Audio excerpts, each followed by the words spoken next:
If you've been anywhere on the internet since the launch of Bomb Rush Cyberfunk, you've heard this game is a little bit like the spiritual successor to Jet Set Radio. Jet Grind Radio. Jet Set Radio? I guess you could say they took maybe a little bit of inspiration, but I've never played that game. So I'm excited to see if this one holds up without the nostalgia.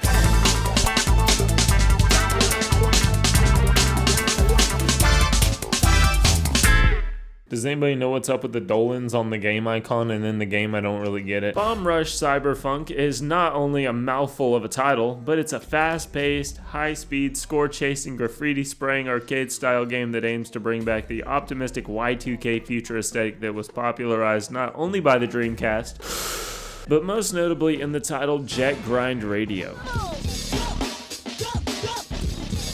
Hey, yo, what up? This DJ Jet Set Radio. Next up, Death Grips, and then we'll play some Skrillex.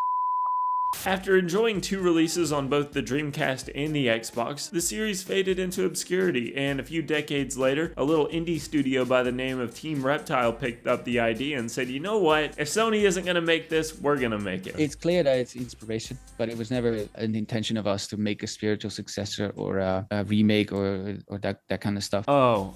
Just forget what I just said. It's not always easy for a fan-made indie project to live up to its inspiration, but when you have the original music composer from those original games wanting to work with you on your indie project, you know you're doing something right. They managed to get the original composer from Jet Grind Radio to work on the soundtrack for Bomb Rush, which goes a long way to add authenticity to the game. And that authenticity has to start at the aesthetic. I mean, it doesn't have to. I just figured we could go ahead and segue into that part of the video.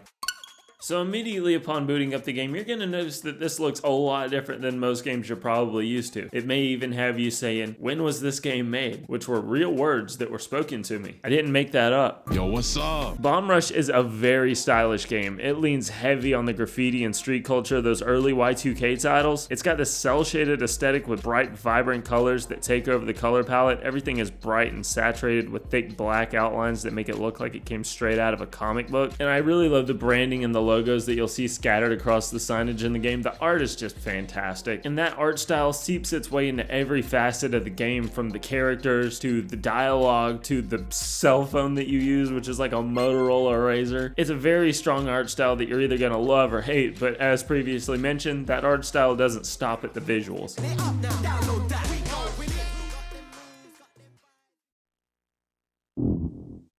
Team Reptile has made it obvious that this is an homage to those classic Jet Grind titles, so everything from the cutscenes, menu layout, and loading screens are intentionally designed to make you feel like you're playing those I can't breathe, are intentionally designed to make you feel like you're playing an early Y2K arcade style game. You don't even have to have played the original titles to know that this doesn't quite feel like a modern game, but I don't think that's a bad thing. It's kind of what helps it stand out. It's very charming. You'll notice a lot of funny little details in the pause menu laced in that early 2000s techno electric font.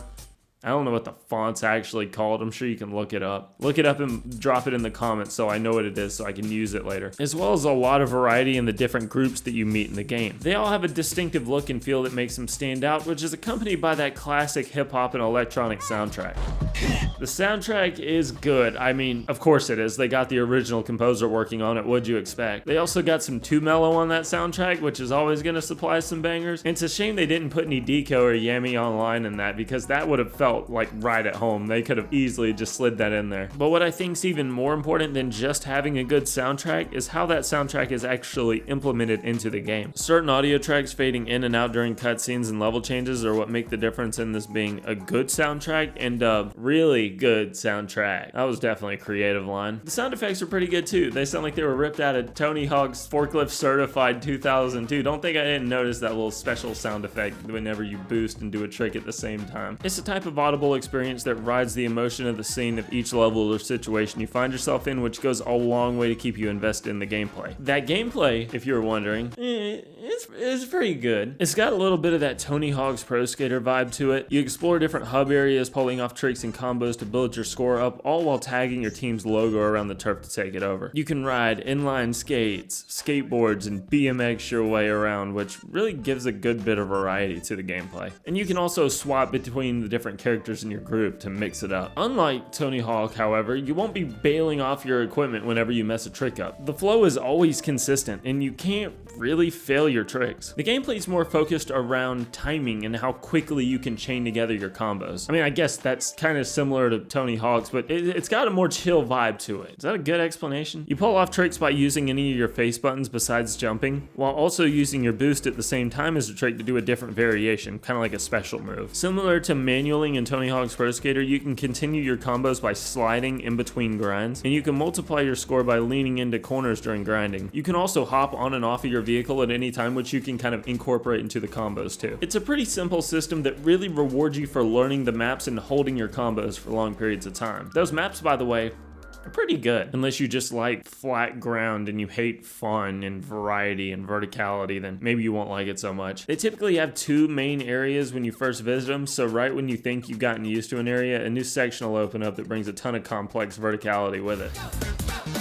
There's a mall with multiple floors and a gigantic food court, plenty of city streets filled with power lines and pipes to ride, a Kabukicho-inspired red light district, skyscrapers that look like they came straight out of Blade Runner, and neon-colored city streets that lead into a pyramid-shaped city port dock.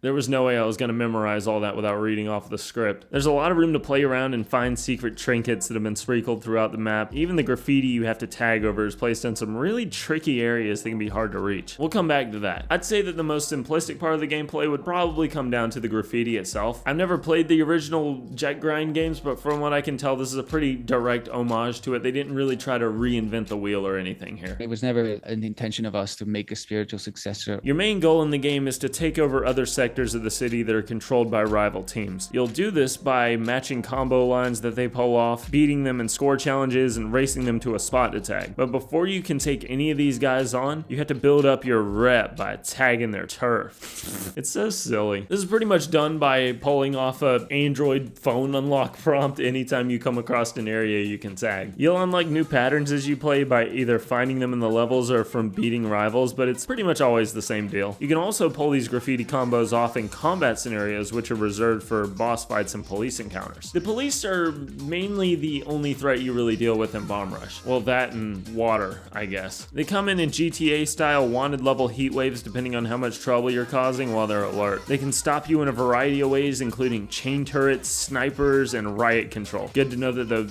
Bomb Rush City tax dollars are being well spent. Not to worry though, because you can always beat the heat by visiting a porta potty, even if they clearly see you go into it. This also gives you a chance to swap up your color palette in case you were getting bored of your shirt and hair color. It's a pretty simple system, but it gets the job done, which is probably a sentiment I could share with Bomb Rush's story. Hey look, there's a story playing in the background. I didn't time that at all, that just happened.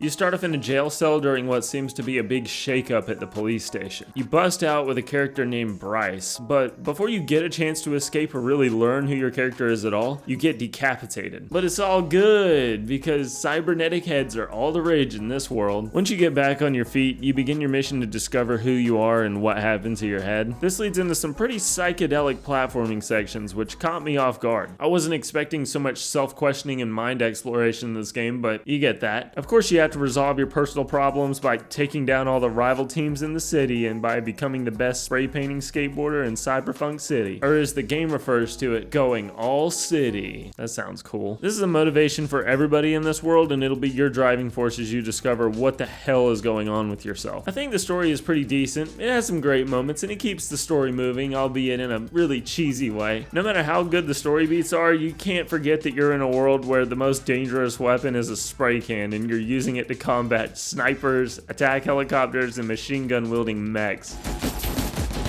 There's also a few silly bits towards the end that kind of make the main antagonist just look like a whiny baby, and it made me feel like there's a few plot holes in the setup. Like, how did you end up in a jail cell with Chief and you had other people? Also, why are you obsessed with going all city by getting rid of the Story aside though, the art, music, and gameplay loop is probably what you're coming for, and you have that in spades. Bomb Rush is just a box of cereal that's all art, music, and gameplay loop. That being said, there is some things that should be expected if you're gonna jump into it for yourself. First off, let's talk about the Switch version, or potentially every console version. Okay, let's talk frame rate. I played this entire game in 30 FPS. Little did I know, there was a little toggle that would have unlocked 60 FPS.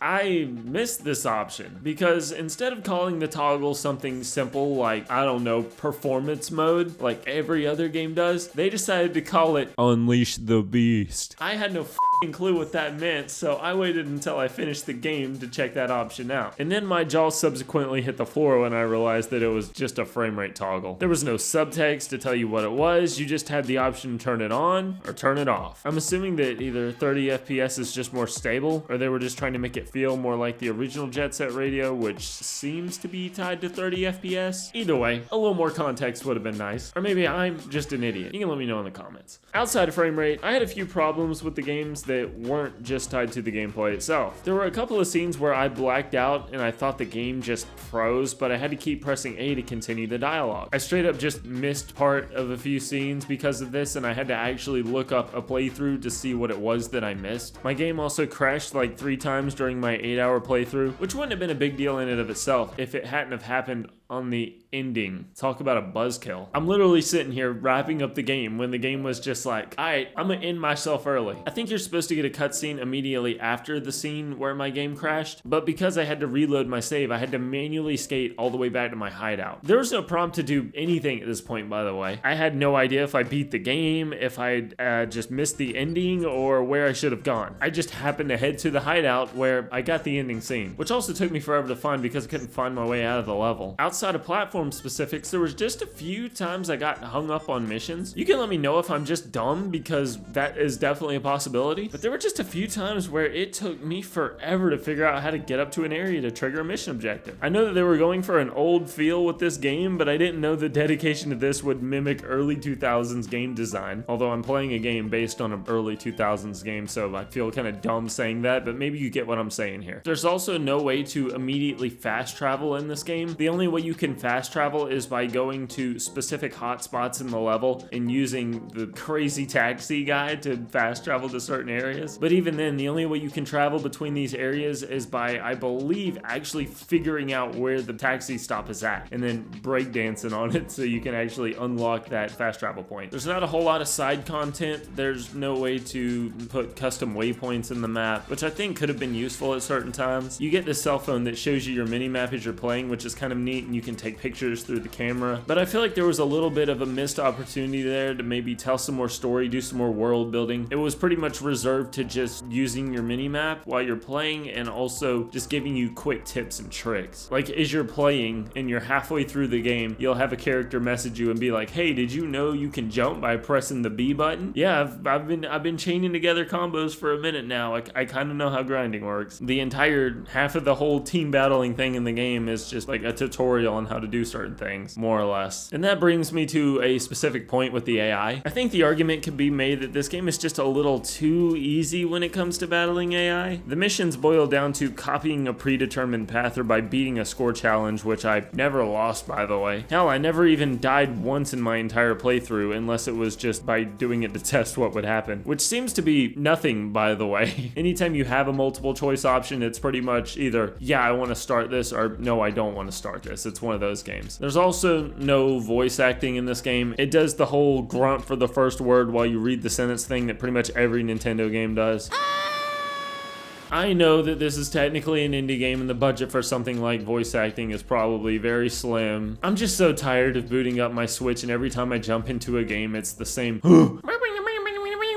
That being said, some of these nitpicks are probably just mainstays from the inspiration that they were taking from those original games, so if that was the case and there's any points that you can pick out, drop them in the comments. I think they could have done a little bit more in the way of side content and maybe some extra stuff, but the game doesn't overstay its welcome. It was about 8 hours, and that's not including all the time that you'll just spend in the actual gameplay of the game. Overall, do I think the game is worth that 8 hours? Hell yeah. A small team decided to bring back a neglected series with a spiritual successor, and it worked. It was never an intention of us to make a spiritual successor. People are loving this game for good reason. It's a pretty solid experience, especially for the price. If this game interests you at all, go pick it up and show an indie dev some love. I think that there's a demand for this type of game, and I'm really happy that it caught my interest. I think this game is ripe for a multiplayer add-on or some expansions in the future, and if that happens, I'm all here for it. Just like these channel members are here for me to support the channel whenever I drop a new video. As you can see, this is officially the first video in the new place. I'm gonna have that whole moving vlog video thing up for channel members soon. It's gonna be a banger. As long as the footage is still on my camera. I haven't checked. Anyways, guys, thank you for your continued support. Maybe from here we can go check out Jet Grind Radio, maybe. It's a damn shame, dude. That game is like on everything now, isn't it? And I still haven't played it. Anyways, it's been T. I'll see you in the next one. Alright!